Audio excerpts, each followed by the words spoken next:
Assalamualaikum and hi guys, Madam Jaswin here. So today's video we will learn about firefighting system, which is chapter 6.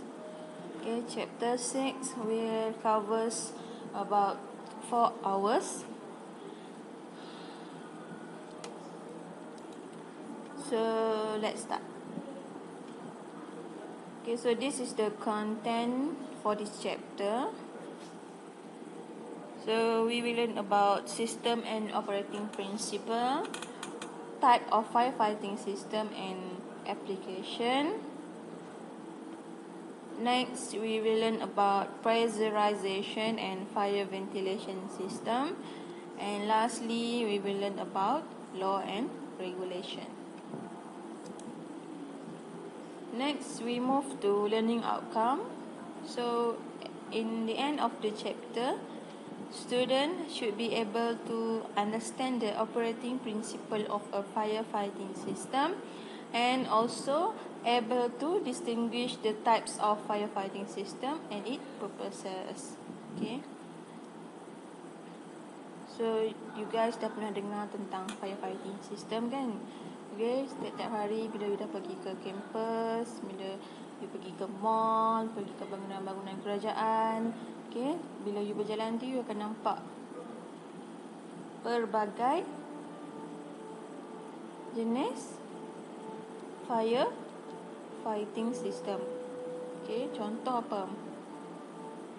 Contoh yang paling dekat, you akan nampak fire extinguisher, and then you nampak sprinkler. Okay, you juga nampak hose reel, and perasan tak ada emergency exit.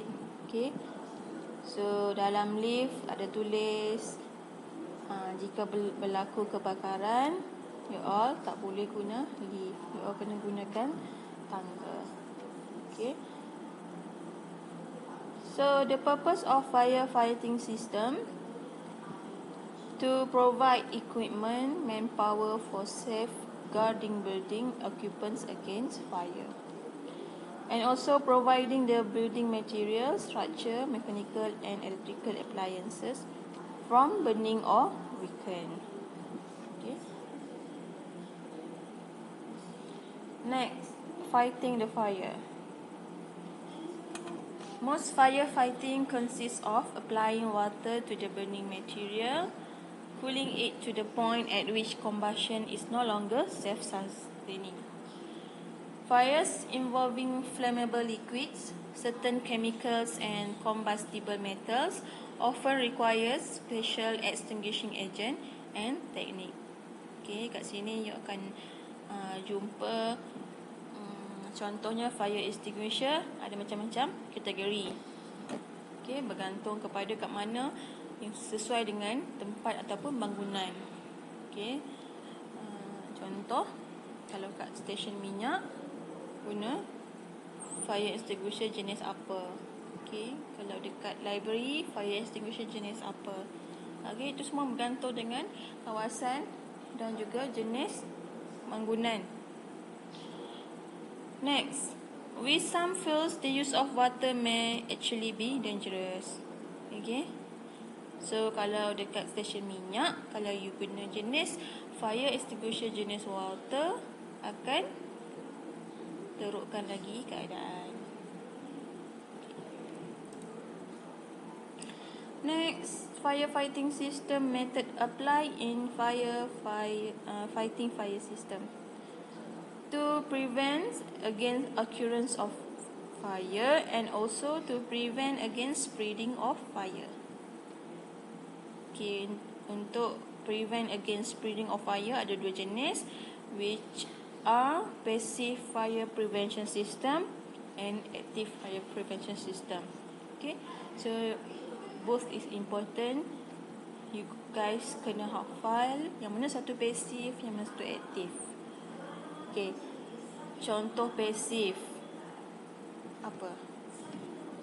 Contoh yang you boleh agak pasif yang terdekat ialah ventilation. Okay, ventilation tu pasif. tak gunakan alat apa-apa pun. Right? So, what's meant by passive? It refers to the means by which the design of the building, its structure, fabrics, components, and their installment, whether it resists fire or not. Okay, maksudnya ialah dari segi desain bangunan itu sendiri, material bangunan itu sendiri adalah tahan api ataupun mudah terjadinya kebakaran.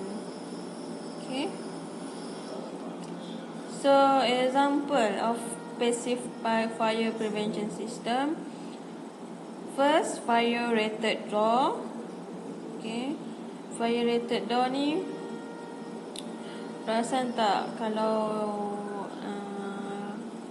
ada certain pintu yang you nak ke bahagian yang lain, pintu tu besar dan berat,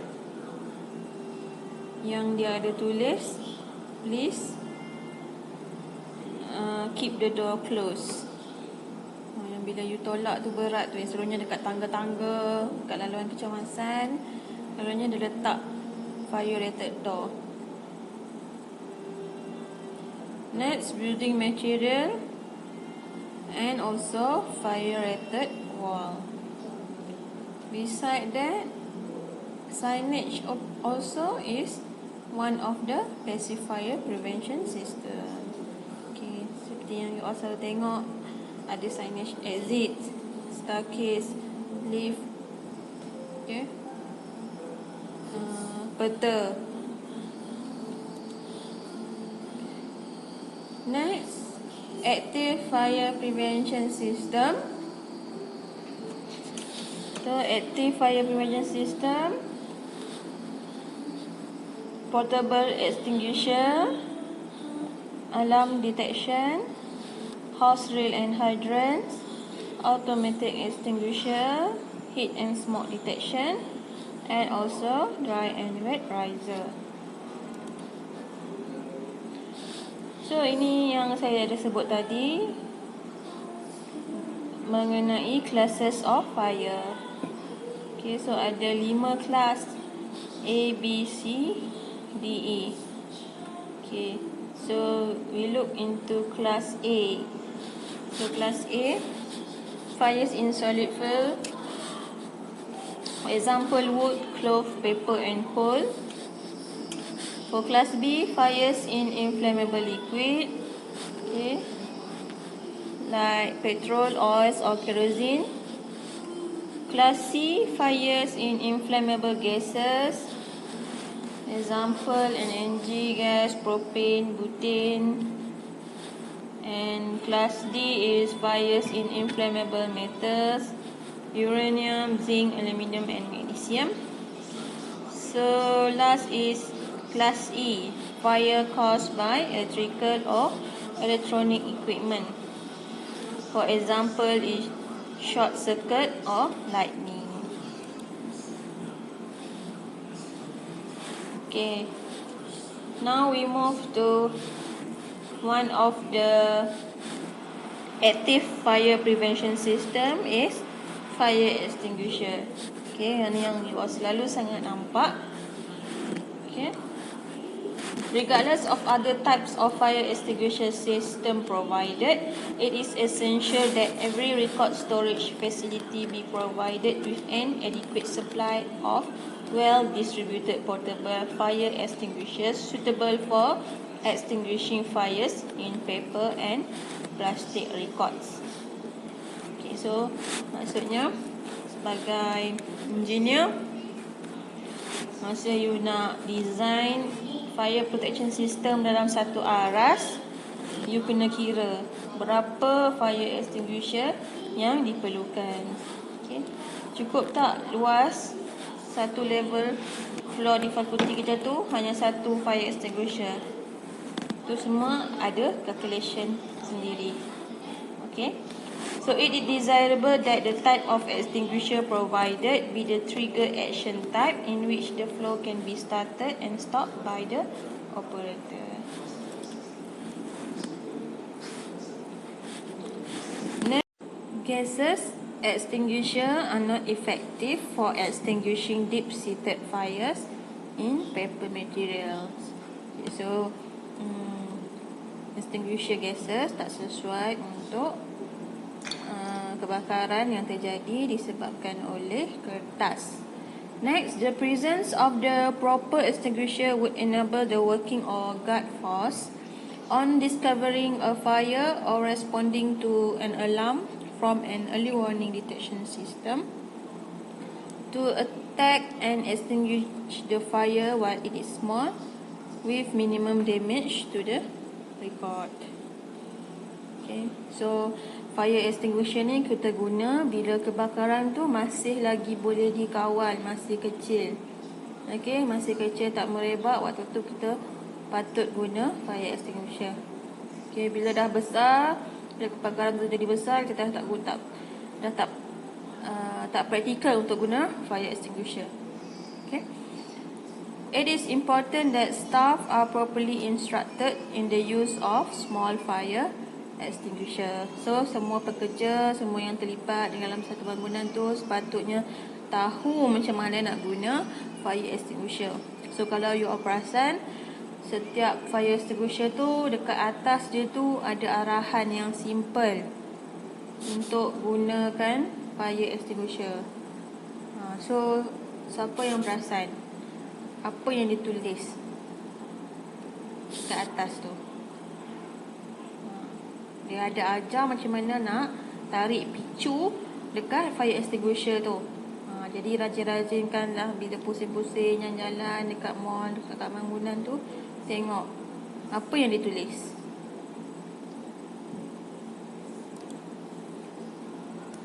Okay, next we move to jenis-jenis fire extinguisher.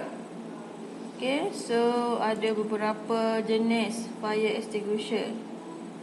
So tengok 1, 2, 3, 4, 5. Okay, first agent of fire extinguisher is water. Okay, so ada 2 kolom, advantages and disadvantages. So for advantages, it always available, excellent cooling properties, provides protection for fire party, and best choice for class A. But it not to be used on electrical fires, can reduce stability, can spread class B fires, and also damage or destroy equipment. Sebab air kan. So kita tengok, dia kata best choice of class A. So class A tadi kita dah bincang yang mana? So class A ni adalah terdiri daripada kayu, kain, paper and also coal. Sesuailah dengan fire extinguisher jenis water.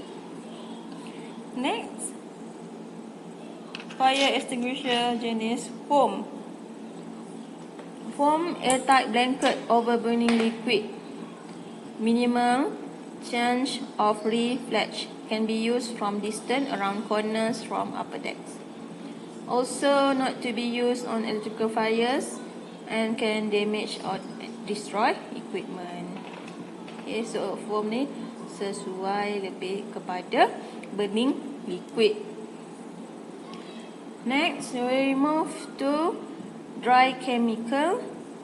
Okay, advantages: knock down flames, fast and effective, 15-inch range, rated for class B and C fires. Okay, but the disadvantages are minimal protection against reflush, highly corrosive to electronic equipment, and agent can cake and solidify in container. Okay, dia cepat beku dalam gas tu. So kita tengok dry chemical ni sesuai untuk kelas B and C. So apa kelas B and C? Jadi kita dah tengok kelas B and C ialah petrol, oil, kerosene and also inflammable gases. Propane, LNG and butane. So sesuai untuk inflammable liquid and also inflammable gases.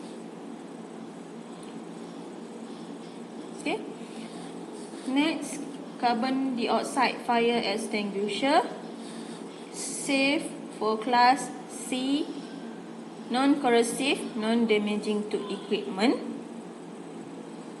Next, minimal change of reflex in seal space, and also effective on small class A and B fires in open spaces. Okay, but the disadvantages are displaced oxygen. Okay, so it may kill our firefighters, and also it has no reflex protection in open spaces. So what is class C? Class C is inflammable gases. Sesuai untuk kita guna CO2.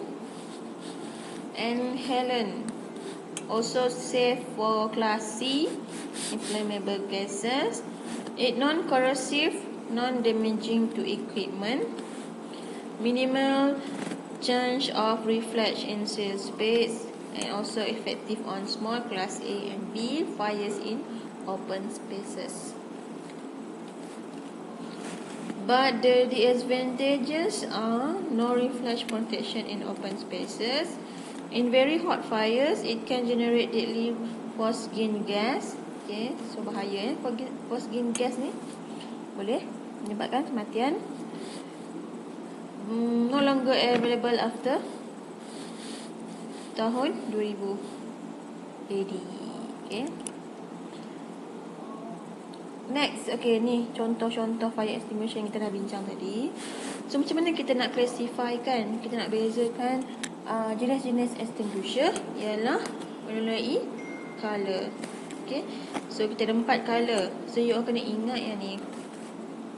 So color merah stand for water, kuning untuk foam, okay, and fire extinguisher color biru untuk dry powder, and warna hitam ialah untuk carbon dioxide type. Okay, so jadi dekat tempat-tempat yang you lalu, you pergi, perhatikan jenis-jenis fire extinguisher tu sesuai tak dengan keadaan dekat situ, sesuai tak dengan location dekat situ. Okay. Contoh merah hanya untuk solid wood paper cloth and etc. Okay, kalau jenis foam kelas solid boleh, flammable liquid pun boleh. Okay, tadi kita dah bincang kan, dia foam ni dia akan tutup flammable liquid tu daripada merebak, and also boleh juga guna kepada cooking oils and fat. Next, dry powder. Okay, as you can see here, semua type of fire boleh kecuali cooking oil and fat. Okay. Next, carbon dioxide types. Sesuai untuk flammable liquid, electrical equipment, cooking oil and fat, tapi tak sesuai dengan solid type ataupun flammable gases. Okay, jadi soalan mungkin boleh tanya, dia bagi satu design bangunan. Okay, bangunan ni ialah banyak barang-barang electrical, banyak electrical equipment. So fire extinguisher jenis apa yang sesuai untuk kita letak di kawasan lab electrical tu ataupun lab elektronik tersebut? Jadi jawapannya sama ada dry powder ataupun carbon dioxide. Betul? Tapi di situ juga ada gas yang mudah terbakar dalam lab tu. Jadi kita akan pilih fire extinguisher jenis dry powder. Okay. So ini adalah video pertama untuk topik 6 ini. Okay. So selepas ini you all boleh tonton lecture saya video yang kedua. Okay, kita akan sambung sedikit lagi. Okay, terima kasih sebab menonton. Feel free to ask me if you have any question. Okay, good luck. Assalamualaikum.